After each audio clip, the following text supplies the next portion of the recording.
Yo acabé la ESO, pescaba por ahí por el muelle, y un día, si era buena, pues metíme en un barco. Y a ver si aquí la doña Elsa se anima.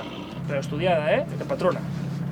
Porque yo, por ejemplo, cuando decía que iba a ir a la mar, todo el mundo, es que es durísima, no sé qué. Y yo, sí, claro que es dura, pero a ver, yo tampoco veo a alemanes de 3 metros ir a la mar, ni echan rayos láser, son paisanos normales. Entonces, ¿por qué no vas a poder? No creo que haya trabajos para hombres ni trabajos para mujeres. Hay que ponerle ganas y actitud y ya está. De hecho, la guaja mía, en la escuela, tienen que enseñar yo lo que yo un poco la tierra y la mar. Cuidado.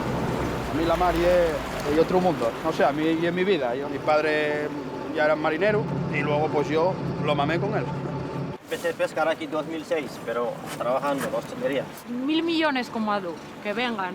Luego aquí pierdes la noción del tiempo. Aquí se te pasa el día y a veces que no mires ni el reloj. Que habrá quien no lo quiere y prefiere estar en una oficina. Yo me gusta más estar al aire libre. Luego aparte yo en fin de semana cojo la caña todavía. Es una pasada.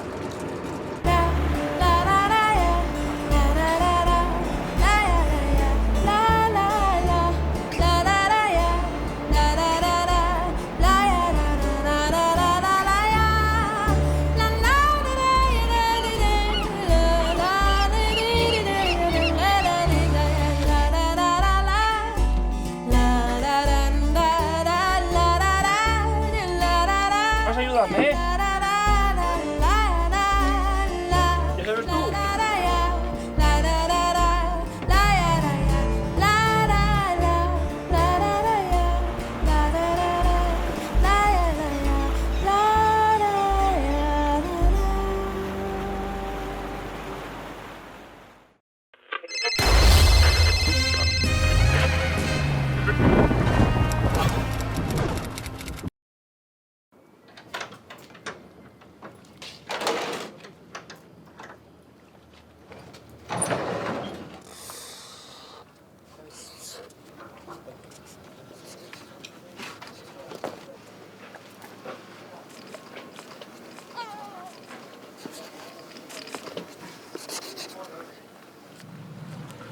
Yo acabé la ESO, pescaba por ahí por el muelle, y un día, si era buena, pues metíme en un barco. Y a ver si aquí la doña Elsa se anima. Pero estudiada, de patrona. Porque yo, por ejemplo, cuando decía que iba a ir a la mar, todo el mundo, es que es durísima, no sé qué. Y yo, sí, claro que es dura, pero a ver, yo tampoco veo a alemanes de 3 metros ir a la mar, ni echan rayos láser, son paisanos normales. Entonces, ¿por qué no vas a poder? No creo que haya trabajos para hombres ni trabajos para mujeres. Hay que ponerle ganas y actitud y ya está. De hecho, la guaja mía, en la escuela, tienen que enseñar yo lo que yo un poco la tierra y la mar.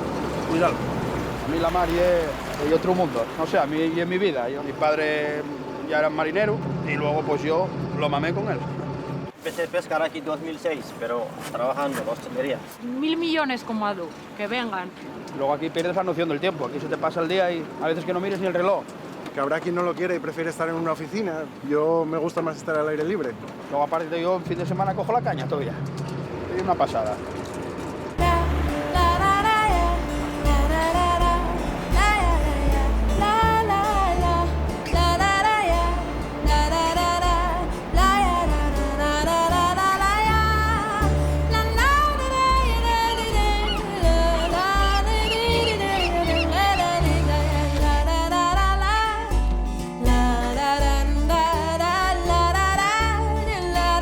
Vas a ayudarme, ¿Ya sabes tú?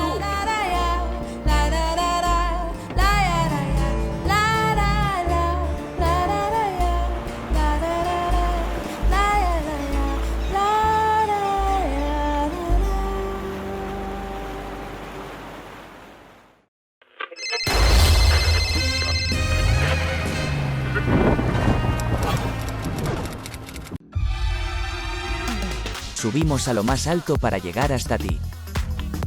Boxon 3 Comunicación Natural. Colaborador oficial de la Semana Negra de Gijón.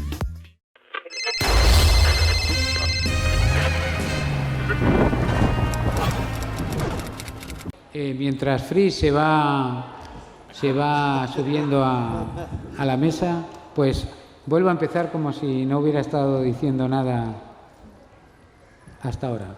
Buenas tardes a todos y a todas, bienvenidos a las charlas del día de hoy en la carpa del encuentro de la Semana Negra, a esta primera que Le pusimos un título que es complicado, pero que yo creo que se va a entender perfectamente.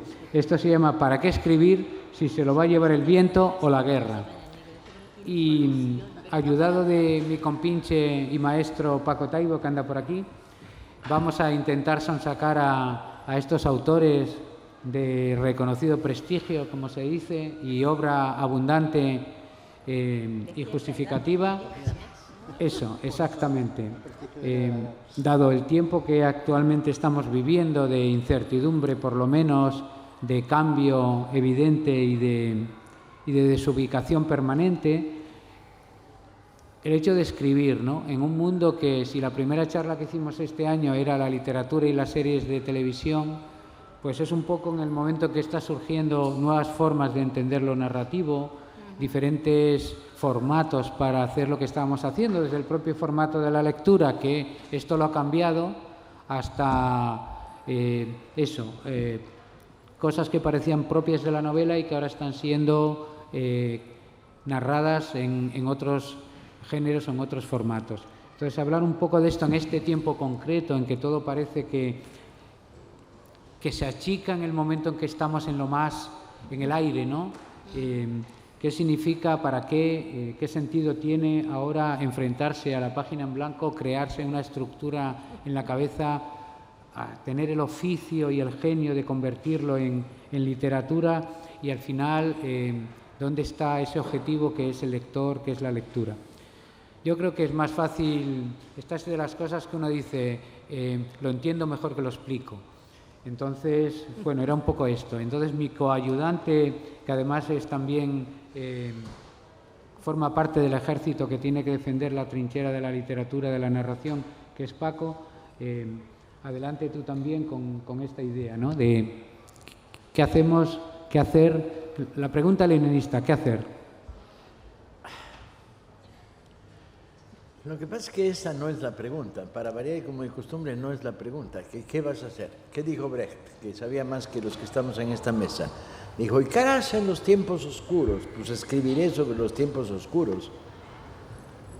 Más todavía.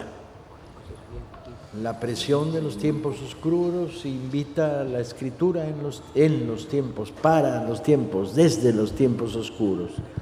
Pero ¿cuáles tiempos no han sido oscuros? Tiene un efecto hipnótico el micrófono. Si te mueves así frecuentemente, vas teniendo una sensación de estupidez absoluta. Entonces, ¿dónde está la pregunta? La verdad es que para los escritores todos, los involuntarios, los voluntarios, los forzosos, los sobrevivientes, los profesionales de la palabra escrita, hay tantas respuestas como lo vivas. ¿Por qué Kafka decidió no publicar y por lo tanto no entrar en la categoría de escritor? Un escritor es alguien que escribe cuando hay alguien que lee. ¿Por qué decide autoflagelarse y autodestruirse al grado de decidir no publicar? ¿Por qué un escritor al que conocí, bastante popular en México, me dijo una vez, ya terminé una novela, pero tengo que darle un par de vueltas? ¿Y qué vueltas le quería dar? Cuando me lo explicó me dieron ganas de vomitar. Dijo, voy a oscurecerla un poco para que parezca más culta. Le dije, pero este marrano, ¿cómo se atreve a confesarme algo como esto? No, voy a darle un par de vueltas para hacerla más barroca y confusa para que parezca más culta. Yo a ese le daba con los árboles que habían convertido en papel, que había convertido en su novela. Y me parecía vomitiva esta actitud de desprecio por los lectores. ¿Qué haces cuando tu agente literario te dice, escribe la misma novela, porque esta tuvo éxito? Y entonces, pues la misma, y dices, bueno, lo más parecido posible.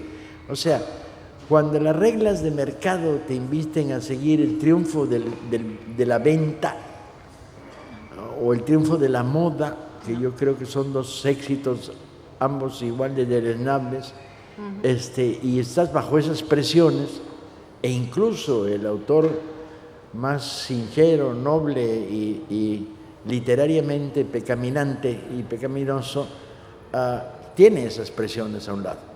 Acabo de publicar un libro y vendí 8 ejemplares, de los cuales estoy seguro que 7 no me han leído, nada más lo compraron.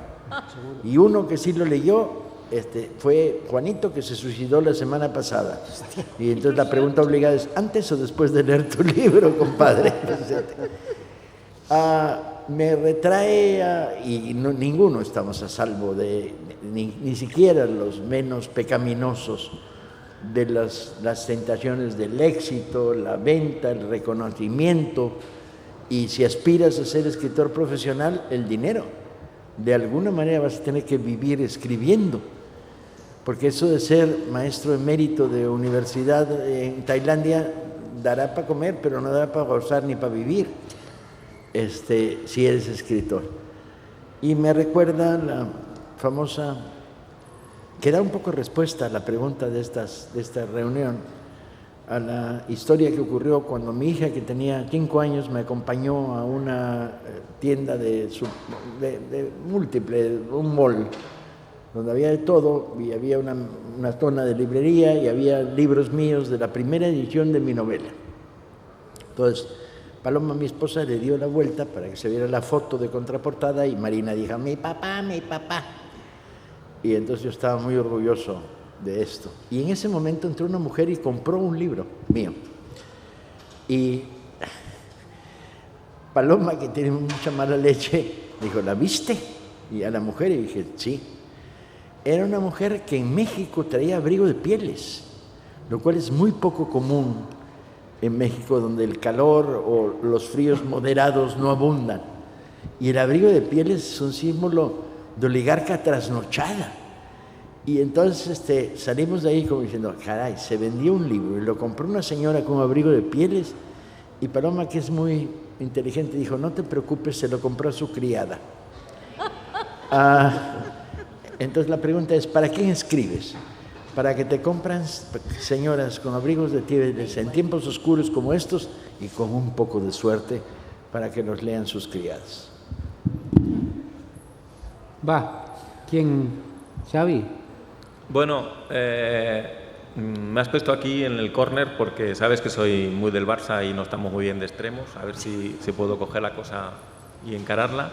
Bueno, lo primero, muchísimas gracias por invitarme a la Semana Negra de Gijón. Yo cuando leí el título de esta mesa no sabía si suicidarme, si tirarme al mar, si venir a Gijón, si comprar el billete, si dejarlo, porque yo creo que ninguno de los escritores que estamos aquí sabemos por qué escribimos, aparte del que le pagan $1 millón por cada libro, que estoy convencidísimo de que sí sabe por qué lo hace. Pero luego, reflexionando, me he dado cuenta de que vivimos en un mundo de redes sociales, de TikTok, de Instagram, etcétera, etcétera. Pero luego siempre hay gente que triunfa con la poesía, a pesar de ser gente que son influencers, que tienen largas colas en la Feria de Madrid. Hacen poesía, la gente compra poesía. Luego tenemos escritores que pese al boom de las plataformas están triunfando.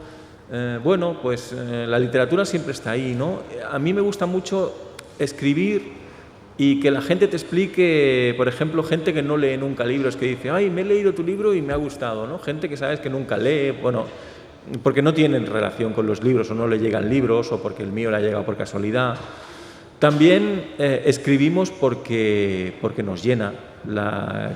Cada vez que nos sentamos en una mesa de estas 5 escritores a discutir o a hablar o a tomar algo, comentamos es que no me llena, no me llega, no puedo vivir con lo que me dan, pero cada vez sigues escribiendo, sigues buscando editorial, una vez publicas con una editorial más grande, una vez con una más pequeña, pero seguimos.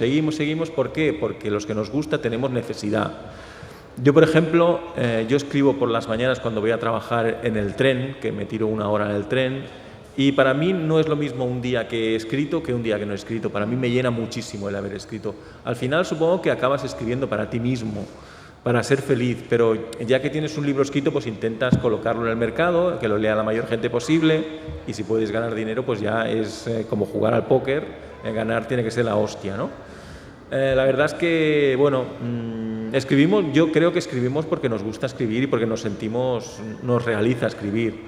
El otro día conocí a una escritora que me dijo, bueno, escribí 3 libros, no me funcionó y he dejado de escribir. Y yo pensaba, pero ¿cómo puedes dejar de escribir, no? El escritor de raza, siempre, aunque sea un cuadernito, un diario, algo, siempre escribe. Pues no, esta chica dijo que había dejado de escribir. Y no sé, me extrañó y me dio pena también, ¿no? Porque siempre es bonito escribir y te sientes muy satisfecho. Fris. He pensado muchas entradas, desde, como bien dicen, vi el título de la conferencia, pero me queda clarísimo que tanto el viento como la guerra generan que nuestra actitud de escritores tiene que ver con resguardar la memoria, resguardar la pasión, armar, construir y deconstruir. 2 imágenes. Paco no cuenta y tal vez no se acuerda o se acuerda poco.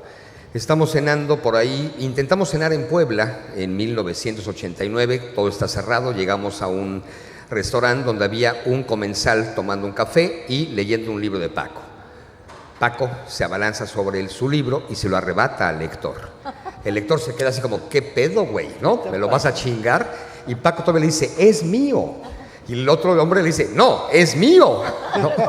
Hasta que no le voltea a Paco la contraportada, ve la foto y el otro se caga, ¿no? Entonces, escribe en ese momento Paco para un hombre solitario, leyendo en un restaurante.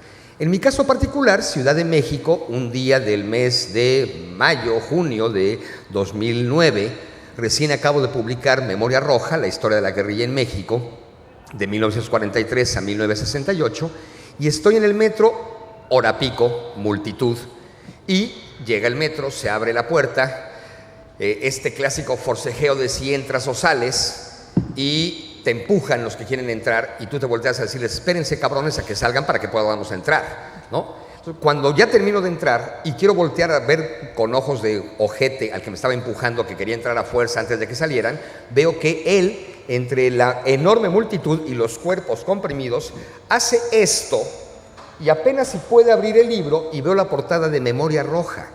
Y digo, no mames. Y yo estoy al lado. Se me ocurre decirle así como, yo sacar mis manos como en la madre entre los cuerpos, tocarle, se voltea, le digo, ¿te está gustando? Un libro de la historia de la guerrilla en México, en el metro de la Ciudad de México. Era así como, sí, ¿por qué? Habrá pensado que era yo policía o vete tú a saber qué chingado.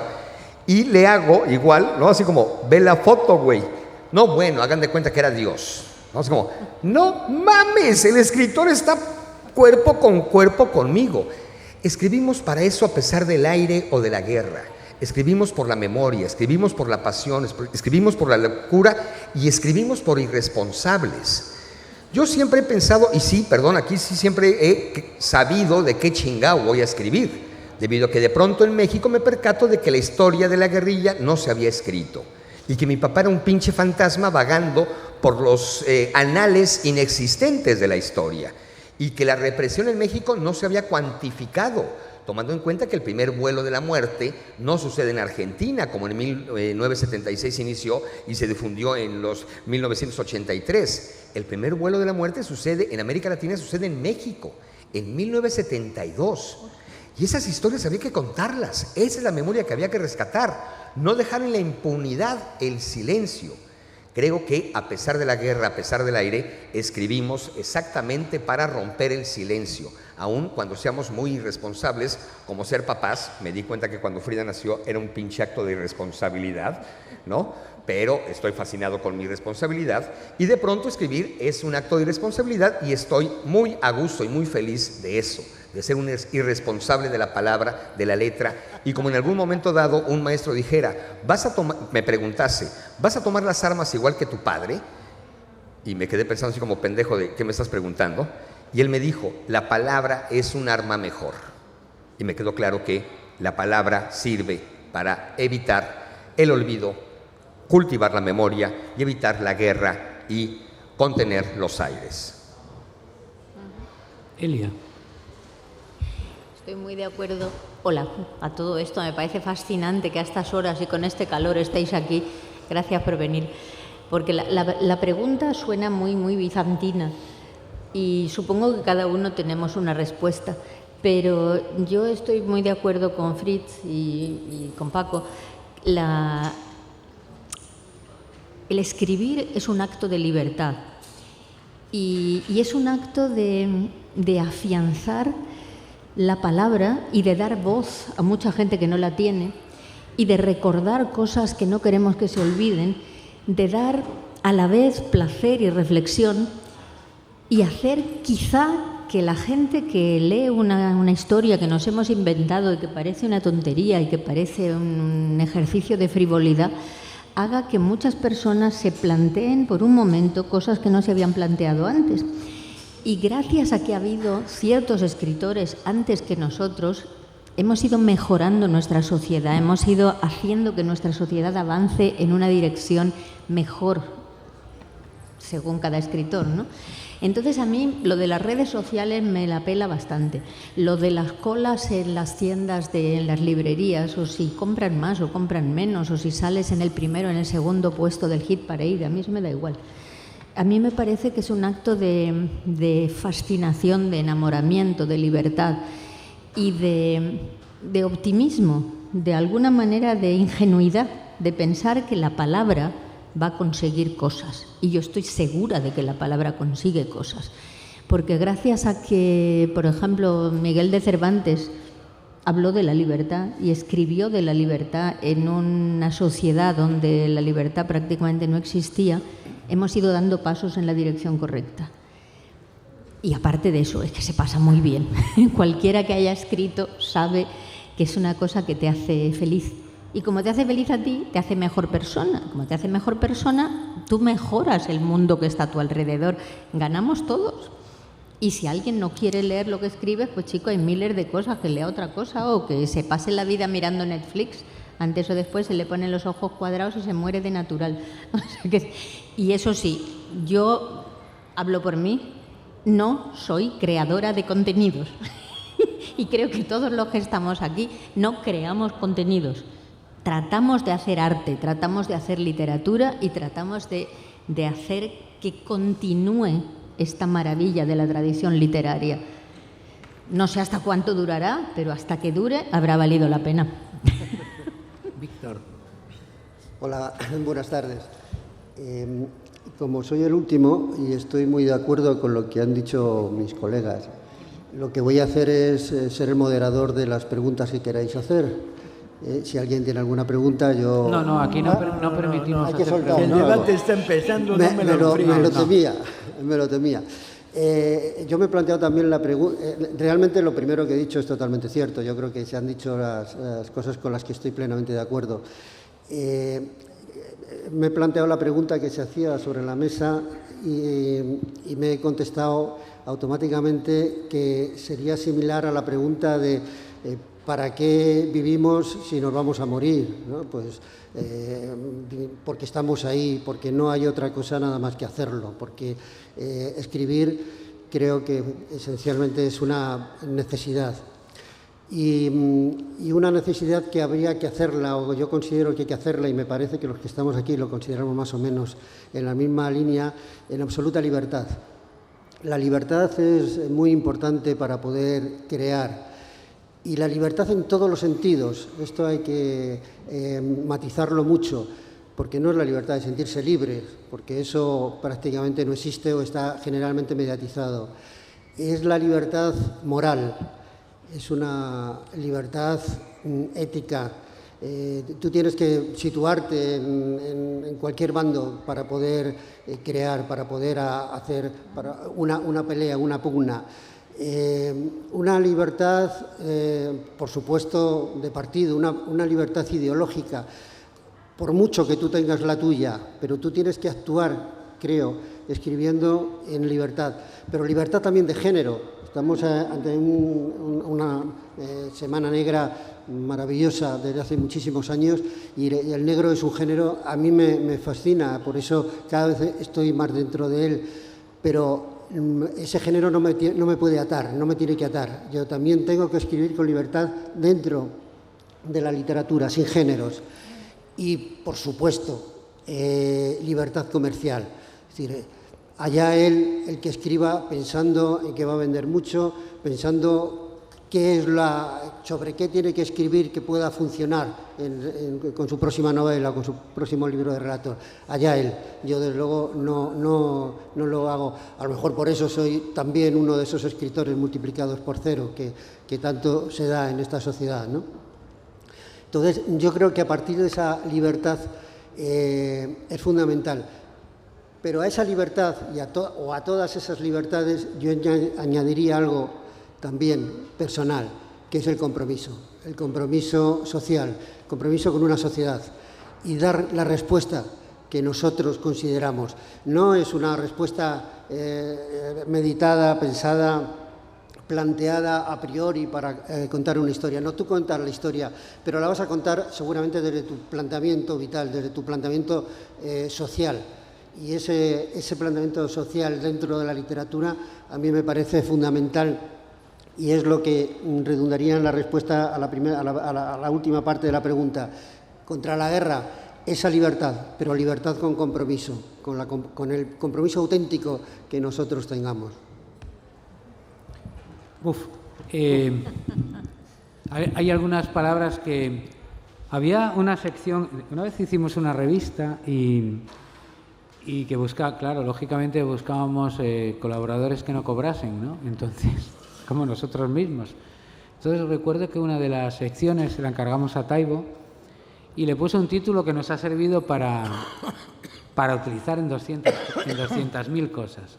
El título de la sección, que hablaba de cosas variadas y lo que le daba la gana, el título que era genial era La retórica del enemigo.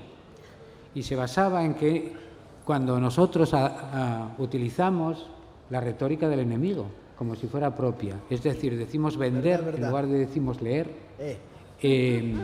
Por ejemplo, comprar en lugar de compartir, que era lo que hacíamos, lecturas. Todo. Creo que cuando estamos utilizando... El mercado, hablamos de el mercado. El mercado.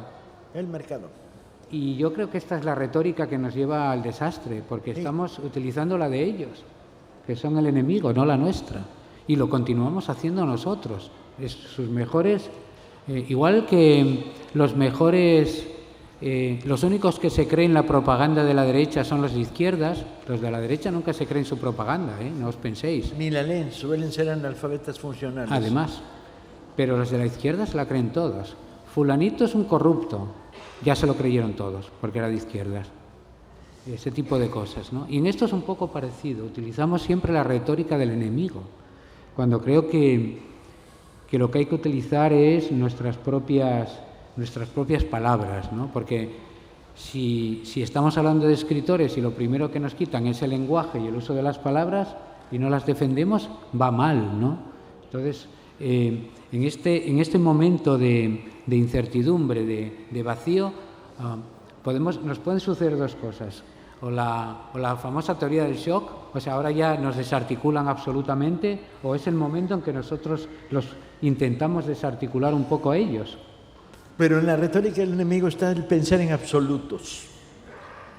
Por Juan Madrid, si me remito a contar cosas que se dijeron en 35 años de Semana Negra, tengo para 7 diccionarios de tomo gordo. Pero porque hay unas muy buenas. Juan Madrid dijo una vez con toda la jeta, dijo, yo escribo para ligar más. Vale. Y se la dimos por buena, porque era capaz de pedir el mismo... Hay gente a la que le ha funcionado muy bien, ¿eh? No lo sé, porque es monógamo, ha tenido 3 matrimonios con una sola esposa, o sea que no es bígamo. Y además, cuando ves cómo le ladra a su esposa, pues sabes que es como sometidito, Juan, ¿no? O sea, era pura retórica, no escribía para eso. Aunque Juan de repente era capaz de hacer 2 cosas al mismo tiempo, por ejemplo, pedir una copa y ligar simultáneamente a la que se la estaba sirviendo. Y se sentía en el papel obligado de que era un simultáneo. Pedir un vaso de vino y tratar de ligar a la muchacha que se lo estaba sirviendo eran un acto dual de un mismo proceso.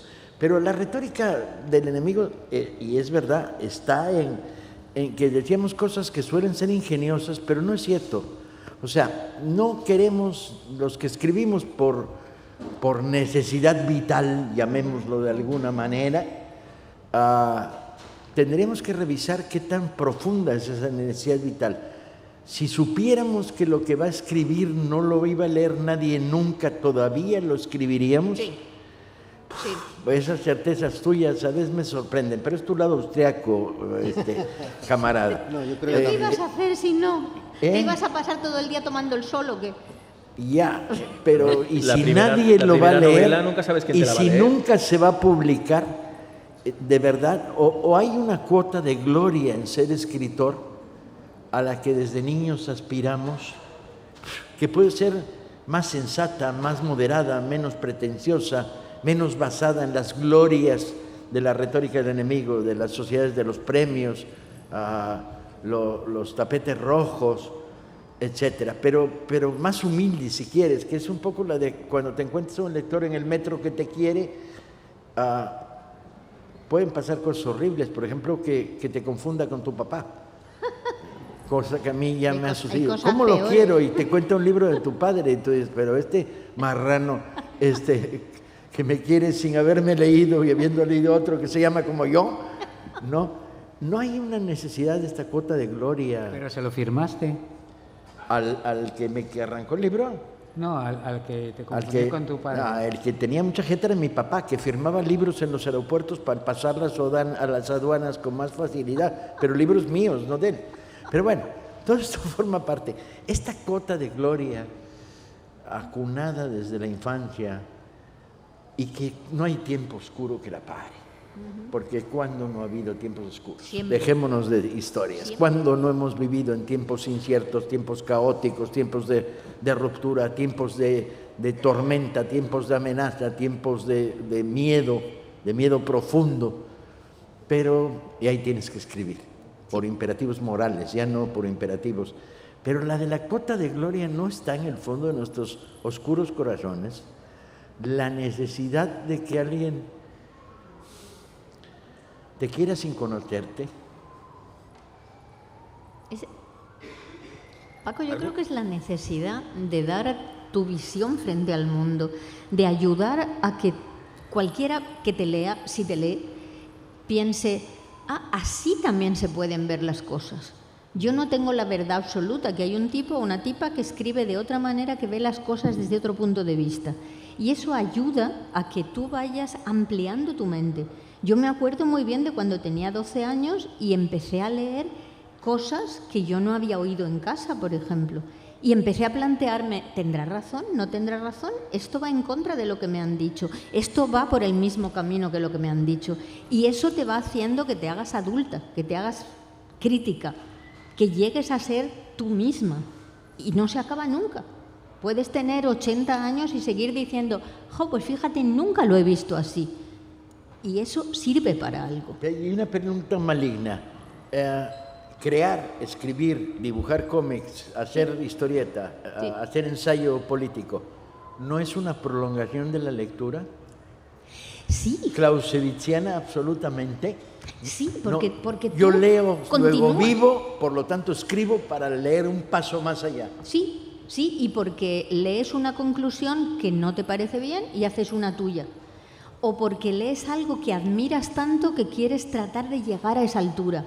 Es siempre un diálogo, es un diálogo constante con los que te precedieron, con los que están a la vez que tú, con los que no te gustan, con los que sí te gustan. Es la posibilidad de hablar con los muertos, es la posibilidad de hablar con vivos a los que nunca alcanzarás porque están demasiado altos, por ejemplo. Y sin embargo, conozco escritores reputados de fama inmerecida que dicen, yo no leo. Sí, pero son imbéciles, Mi chicos. respuesta fue, se te nota, huevón, se te nota. Ahí era evidente, ¿no?, que no puede existir el divorcio entre el lector y el escritor. Que el escritor que diga yo no leo es un escritor que no escribe y que tal vez un fantasma, un negro le esté maquilando. Y no habría que negar, evidentemente, y no hay pedo en saber y estar conscientes del alimento al ego. ¿no? Como de alguna manera decías hace un momento, Paco. Pero el ego se alimenta no nada más del escritor, el deportista, el cocinero, el chef, el odontólogo, el oftalmólogo, el cardiólogo, el mecánico. O sea, a ver, como ser... El podólogo, no escuyes al el podólogo, que es importantísimo que te quiten las garras, ¿no?, de los pies. Yo creo que evidentemente el ego y alimentar el ego es parte de la condición humana y no hay ningún problema, sea desde la escritura o desde la cirugía mayor de cortarte perfectamente bien las uñas del pie. Entonces, que de pronto pareciera que es un acto exclusivo del escritor, no. Es de toda la humanidad y no hay bronca. Y creo evidentemente y soy un ferviente convencido de que escritura y lectura van de la mano. Sin lugar a duda, es como si manejaras en carreteras, fueras un chofer ¿dónde manejas? No, en carreteras no, cabrón, entonces ¿cómo? No sé, o sea, pero y no hay bronca, pues. Yo creo, insisto, que la escritura y más allá de que estés o no angustiado si te van a publicar o te van a leer, también he sido un convencido de que existe, que todo libro tiene un destino. Tal vez no un lector, como debatíamos hace 15 días Paco y yo, que yo insistía, todo libro tiene un lector. Y Paco decía, bueno, no por fuerza. Bueno, ok, tal vez no un lector, pero sí un destino. Más allá de que muchos libros se convierten en amenaza para la ecología por la chingadera que son y los libros y los árboles lo padecen, ¿no? Pero bueno, insisto, todo libro creo que tiene destino. Me ha parecido muy interesante lo que ha dicho Elia, porque de alguna manera lo que yo he extraído es, yo escribo para aprender mi vida y seguir viviendo, que es, por eso ya decía a mí el lector, ya veremos, porque yo estoy prolongando mi vida con mi escritura. Y esa lectura me parece interesante, porque sí es cierto que se escriben, y esto lo tenemos claro escuchándoles, por múltiples y diferentes motivos. Y bueno, y lo de que quien no lee no escribe, no es cierto. Hay un escritor que tuvimos hace 4 o 5 años, no recuerdo, se me van en 35 años las fechas ya al carajo, pero que nos decía en la rueda de prensa que un bestseller absoluto y del que ahora va a sacar una serie en Netflix, nos decía aquí que él era el responsable del 30% de su libro, el otro 30% era la editorial y el otro 30% eran las lectoras, porque estaba todo el día en las redes sociales y iba viendo lo que querían que escribiese. Él tenía la idea, técnicamente supongo que la editorial se lo escribía y ya está el bestseller hecho pero con un éxito ¿tú eso lo llamas impresionante. Escritor en el sentido de escritor artista? Digo, yo eso lo llamo un creador de contenidos, vale, como se dice ahora. Tengo más ejemplos. Un escritor joven de ciencia ficción comentaba cómo habían tenido en algún lugar un taller sobre cómo escribir de un americano de estos súper famosos, en que está todo previsto, ¿no? A la hora que te levantas por la mañana aparece un editor japonés que lo tienes allí a todas horas, ¿no? Las formas son múltiples de escrituras actualmente. Sí. La segunda parte es que probablemente, como lo denomina Elia, estamos hablando de contenidos. Y hay escritores, yo he sido jurado de premios de novela en que cada capítulo, recuerdo una novela en concreto que cada capítulo venía precedido, el incipit era una cita sacada de una serie de televisión, donde venía firmada la serie de televisión de la que había sacado la cita. Y cuando lo leías veía claramente que aquel tipo no leía, veía series, a lo mejor era guionista incluso, sí, pero lector no era, porque la única forma de aprender a escribir es leyendo. Sí. O sea, nadie se levantó y inventó la novela una mañana, leyó novelas antes y, bueno, es eso, ¿no? Luego yo creo que qué y cómo escribir ahora mismo sí está en un proceso, si no evolutivo, a lo mejor involutivo, pero sí está en un proceso de cambio. Por el problema de que, del que Paco no quería hablar, que era el proceso industrial. Esto se ha convertido en una industria, bueno, siempre lo fue, pero una industria pequeñita. Ahora es una industria globalizada, es decir, una novela se planifica con todo. La novela, firmáis esos contratos, a mí no me digáis. Una novela es la novela, la adaptación al cine, la adaptación a la serie de televisión, la adaptación a la novela gráfica y la adaptación a los muñequitos que se pueden hacer. Y a las franquicias. Y a las franquicias. Eso es lo que está sucediendo. Pero exploro mis propios motivos para escribir. Digo, total, no va a pasar nada. Si lo cuento en Gijón, nadie va a venir a contárselo a mi madre ya está muerta, o sea que si se lo van a contar a mi madre no va a tener éxito. Pero te están viendo en medio mundo, ¿eh? Pero me están viendo en medio mundo. Pero bueno, goza uno del pseudo-anonimato. Digo, a ver, he escrito libros por rabia. Ok. Hay una novela mía que la escribí por rabia. Por rabia contra otro escritor que había escrito una novela muy bien escrita, pero absolutamente contraria a lo que yo quería contar sobre esa época. Y por pura pinche rabia me la escribí, como motor fundamental. Luego tiene el placer, el gusto, el sentido del humor.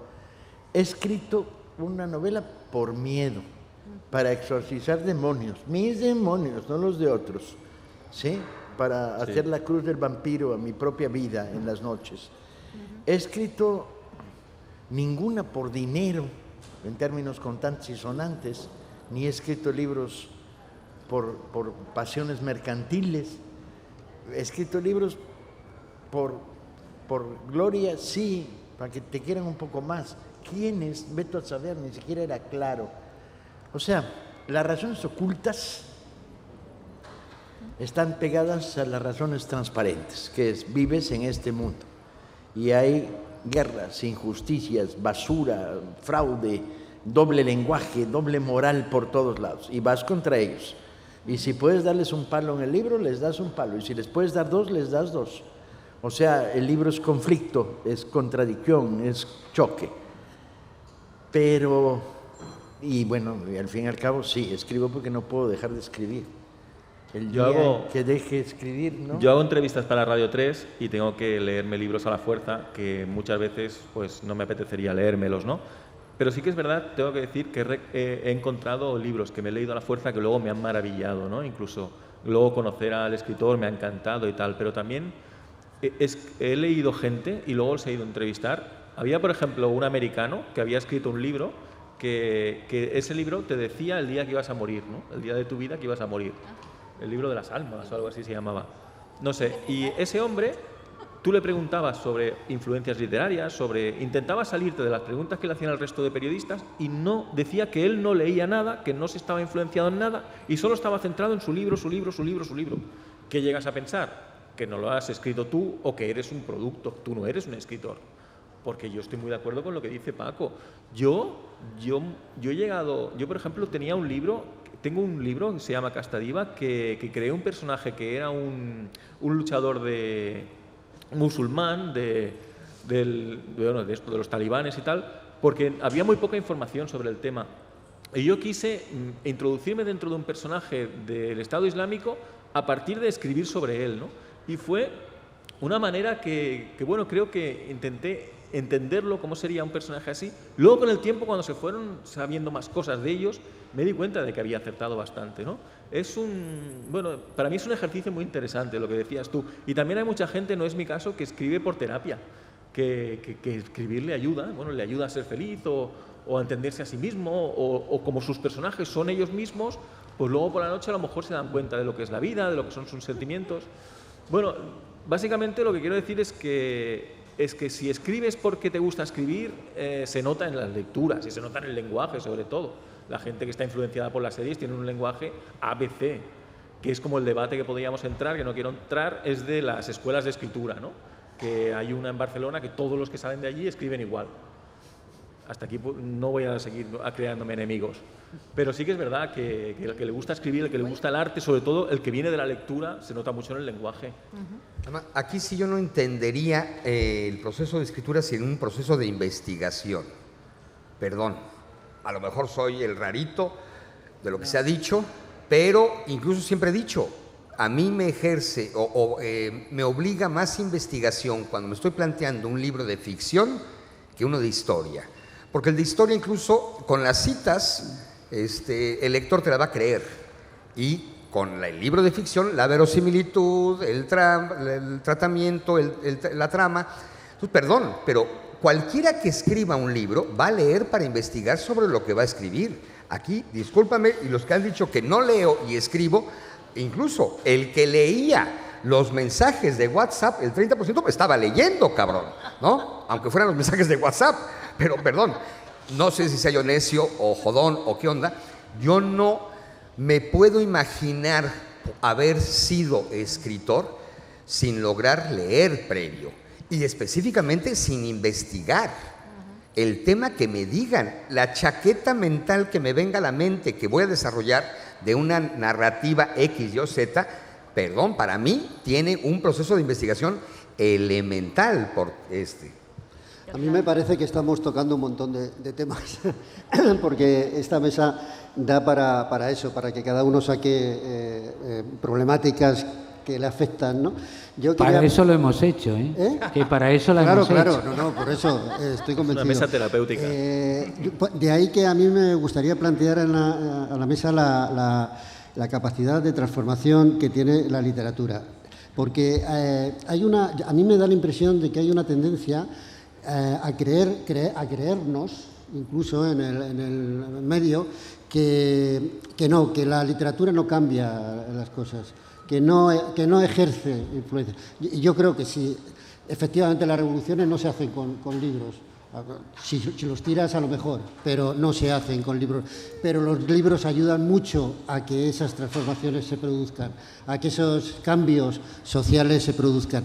Pero no sé si estoy de acuerdo, a mí tengo esa sensación de que hay una tendencia a decir, y de ahí que haya mucha literatura intimista, entre otras cosas, porque ¿para qué voy a plantear cosas si no sirven para nada? Primero, te van a servir a ti porque tú crees en ello y lo quieres expresar, pero además porque, aunque sea, puedes ir cambiando pequeñas sensaciones en la gente, puedes provocar emociones diferentes, ahí empiezan los cambios, también los cambios sociales, ¿no? Sí, tú simplemente con hacer, por ejemplo, personajes en los que uno se pueda reconocer dentro de nuevos parámetros sociales, ya es un cambio. O sea, cuando las chicas jovencitas empezamos a leer novelas en que la protagonista era una chica joven, eso fue un cambio, porque nos habíamos pasado toda la vida leyendo novelas donde el protagonista era un chico y nos teníamos que identificar con el chico porque es que la chica era un florero o era la niña a la que había que salvar y era medio tonta y tú no te querías identificar con esa imbécil, tú querías que ser el protagonista. Y cuando de repente aparecen chicas que hacen cosas y que piensan y que se les ocurren soluciones y que son intrépidas, eso nos cambió a una gran generación de mujeres. Sin duda. Y así con muchísimos. Es una mala broma pero un libro no puede cambiar la vida, no puede cambiar la historia, no puede cambiar los designios de una sociedad. Mentira podrida. Los libros han estado cambiando tu vida, sí, la de muchos, la de otros. Sí. Han tenido efectos recurrentes, masivos. Y la novela negra mucho más. La novela negra también, ¿eh? También. Mentira podrida, que un libro no te cambia la vida. Yo tengo en la lista de mis libros leídos 60 que me cambiaron la vida, radicalmente algunos. No, lo que pasa es que aquí estamos los buenos de la película. En un ambiente dominado por escritores mediocres, buena parte de ellos semianalfabetas, que escriben como el culo de mal. Perdón que el culo sea un referente geográfico para decir cómo puedes escribir de mal. No, pero que no está pensado para escribir y por eso sale lo que sale. Probablemente, porque cuesta trabajo mover la pluma o teclear. De escritores mercachifles, sí, de escritores de mentira que simulan ser escritores.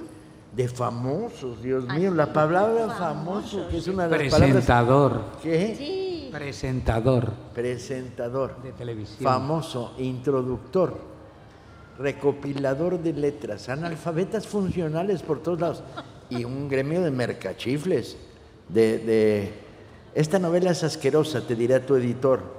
No, porque nunca dicen eso los editores, ni siquiera los malos. Pero una manita de gato que le escribe al negro que tengo aquí a la vuelta de la esquina. Pobre negro. En un ambiente tan podrido como el de las letras,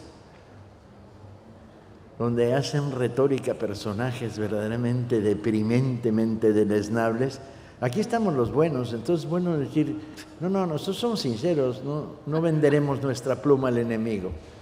Entre otras cosas porque el enemigo no anda con chequeras ahí tratando de comprar nuestras plumas, ¿no? Sí, pero esta mesa no puede acabar sin echarle la culpa a los editores, que a fin de cuentas son los que publican los libros, sobre todo en las grandes corporaciones, los que eligen gente. Estábamos hablando de que hay grandísimos escritores que porque tienen una edad no les publican, que solo buscan gente joven, ¿no? ¿Y por qué publican gente que luego viene del WhatsApp, viene del TikTok o ya tiene la serie vendida, ¿no? También tienen parte de su culpa o tienen mucha culpa. No solo es el escritor que lo hace, sino el que lo compra y luego el que lo lee también. Pero bueno, eso ya es otro tema. Y de pronto, vámonos un poquito con la gastronomía, ¿no? Es que estabas diciendo, esta literatura chatarra y demás, pues pudiera ser como el fast food de un centro comercial. Sí. ¿Y qué se come hoy en día con mayor cantidad? El fast food. Y no tanto entrar a un restaurante de comida lenta, digamos, por decir de alguna manera. Pero bueno, al final de cuentas, creo que así como hay comensales para todo, para salchichas, para hamburguesas, pues lo hay para una buena fabada, un buen mole o un chile en nogada poblano. Entonces, tampoco, o sea, aquí me queda claro, ni la guerra ni el viento nos van a romper la madre, ¿no? Esa es así como un poquito mi conclusión de esta mesa cuyo título era aquel. Y me queda clarísimo que la literatura es pasión y por eso cambia personas. Porque además el autor, si no le imprime pasión, no va a apasionar a sus posibles lectores, sin lugar a duda.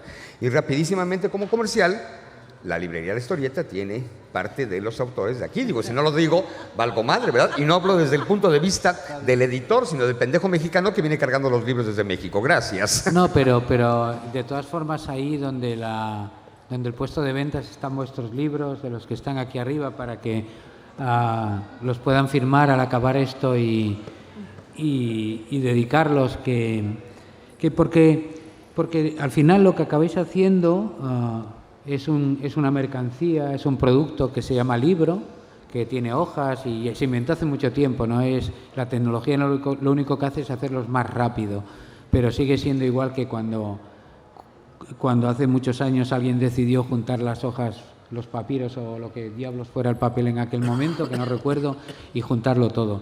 Pero los libros son una mercancía. Es decir, el último libro de Taibo, que se llama La Libertad y que os recomiendo, porque solo lo vais a poder comprar aquí este año en España y va a estar allí ahora y tiene muy pocos ejemplares Fritz, si tú coges el ejemplar que compras, se te cae a la bahía y el mar se lo zampa, el libro sigue existiendo. Es decir, la libertad va a estar ahí.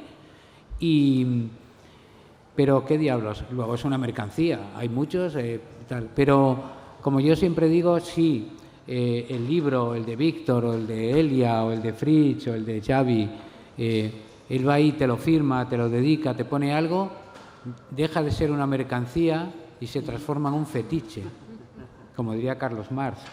Entonces ha cambiado absolutamente la relación, tu relación con ese libro y tu relación con lo que hay dentro. Es tu historia.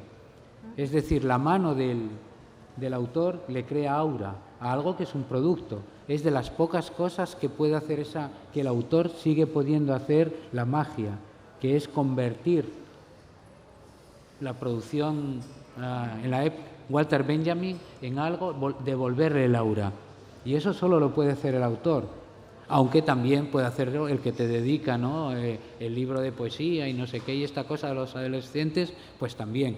Pero los adolescentes solo pueden hacerlo en el libro, porque imaginaros que dicen, oye, para ligar, que dice, te voy a mandar ahora un clic en que te vas a poder descargar 20 poemas de amor y una canción desesperada. Anda, vete al cuerno. Tú quieres un ejemplar que ponga allí lo que sea, si eres dibujante un dibujito, sino unas rositas, yo qué sé.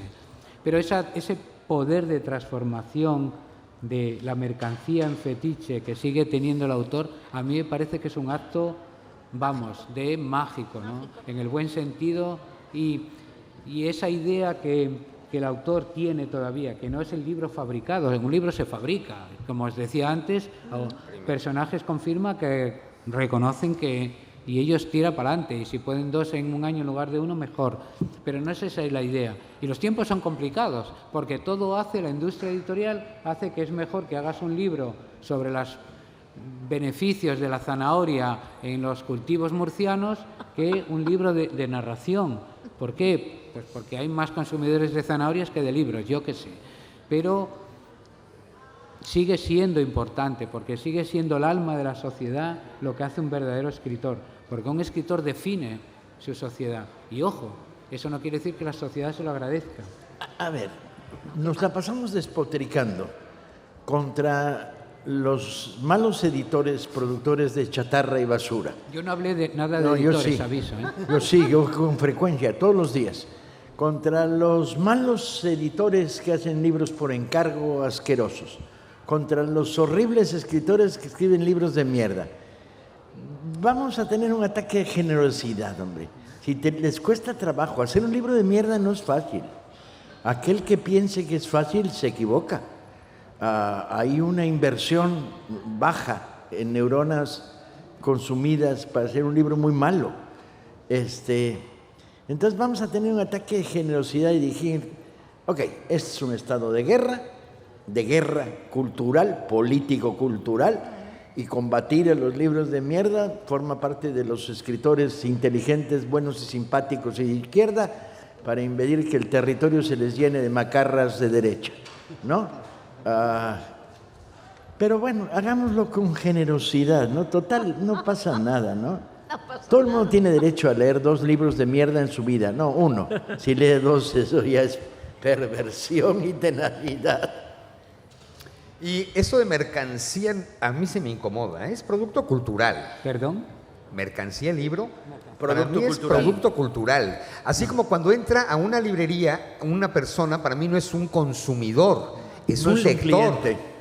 Y quien está al frente de la librería es un librero, no un vendedor.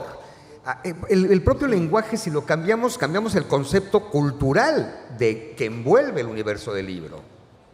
Por eso, lo que tú decías, cuando viene alguien a que le firmes un libro y tú le firmas ese libro que tú has escrito buscando a la lectora o el lector que va a completar el arco, tú has puesto uno y él pone el otro, entonces ese momento de que tú le dediques algo, aparte de ser mágico, como decíamos, es una fijación en el tiempo. Ese lector no solamente recibe el libro, sino el recuerdo del momento en que lo compró, el momento en que lo firmaste, el momento en que tuviste un par de minutos para conectar con una persona que lee tus libros. Y eso es algo que no se puede comprar con el dinero que te cuesta el libro. Es una cosa especial, es una cosa diferente, y por eso tenemos que mantenerlo y tenemos que mantener este tipo de contactos con gente que está ahí tridimensionalmente y viva y que puede protestar y puede alegrarse y puede reírse, y eso cada vez está perdiéndose más y no podemos permitir que se pierda. Por eso este tipo de cosas son lo mejor del mundo. Bueno, la conclusión, por decir algo, de este brainstorming creativo que hemos tenido aquí, es que hay que escribir en este tipo, hay que escribir lo que ellos quieran escribir, sin duda. Hay que escribir lo que quieran escribir, en la confianza de que lo van a hacer bien, de que algunos lo harán bien y de que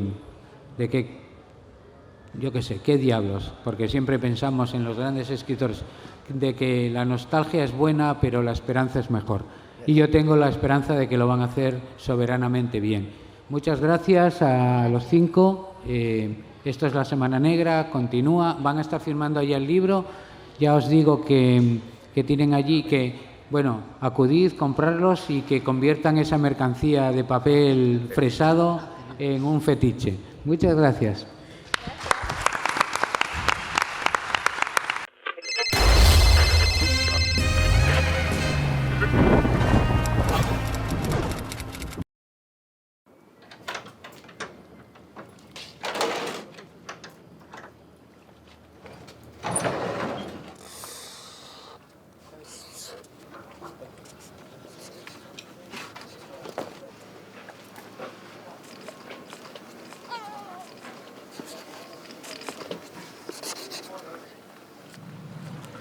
Yo acabé la ESO, pescaba por ahí por el muelle, y un día, si era buena, pues metíme en un barco. Y a ver si aquí la doña Elsa se anima. Pero estudiada, de patrona. Porque yo, por ejemplo, cuando decía que iba a ir a la mar, todo el mundo, es que es durísima. Y yo, sí, claro que es dura, pero a ver, yo tampoco veo a alemanes de 3 metros ir a la mar, ni echan rayos láser, son paisanos normales. Entonces, ¿por qué no vas a poder? No creo que haya trabajos para hombres ni trabajos para mujeres. Hay que ponerle ganas y actitud y ya está. De hecho, la guaja mía, en la escuela, tienen que enseñar yo lo que yo un poco la tierra y la mar. Cuidado. A mí la mar es y otro mundo. No sé, a mí y en mi vida. Mi padre ya era marinero y luego pues yo lo mamé con él. Empecé a pescar aquí en 2006, pero trabajando en hostelería. 1000 millones como Adu, que vengan. Luego aquí pierdes la noción del tiempo. Aquí se te pasa el día y a veces que no mires ni el reloj. Que habrá quien no lo quiere y prefiere estar en una oficina. Yo me gusta más estar al aire libre. Luego aparte yo en fin de semana cojo la caña todavía. Es una pasada.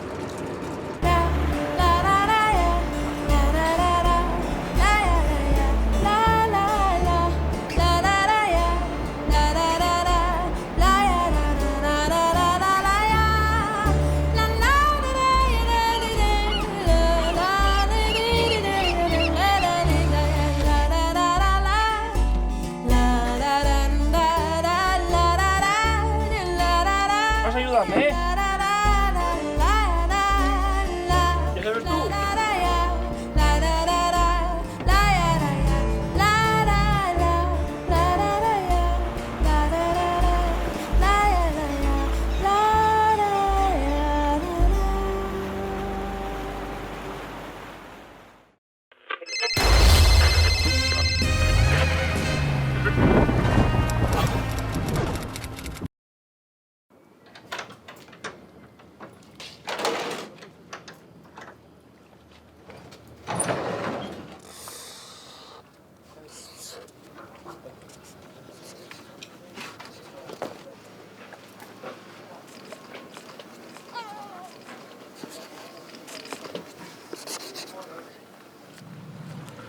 Yo acabé la ESO, pescaba por ahí por el muelle, y un día, si era buena, pues metíme en un barco. Y a ver si aquí la doña Elsa se anima.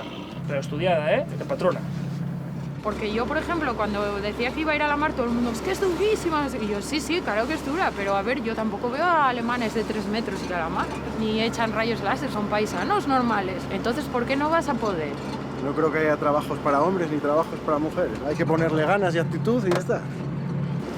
De hecho, la guaja mía, en la escuela, tienen que enseñar yo lo que yo un poco la tierra y la mar. Cuidado.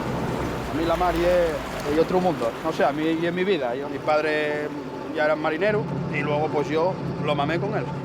Empecé a pescar aquí en 2006, pero trabajando en hostelería. 1000 millones como Adu, que vengan. Luego aquí pierdes la noción del tiempo. Aquí se te pasa el día y a veces que no mires ni el reloj. Que habrá quien no lo quiere y prefiere estar en una oficina. Yo me gusta más estar al aire libre. Luego aparte yo en fin de semana cojo la caña todavía. Es una pasada.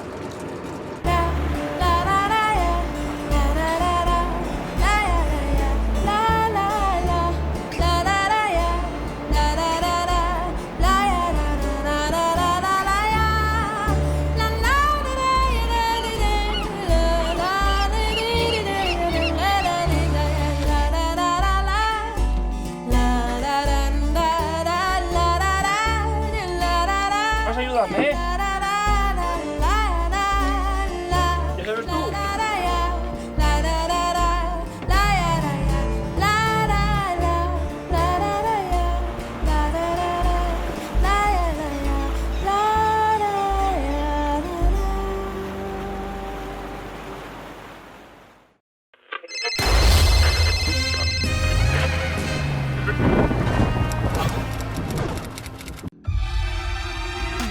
Subimos a lo más alto para llegar hasta ti. Coxon 3 Comunicación Natural. Colaborador oficial de la Semana Negra de Gijón.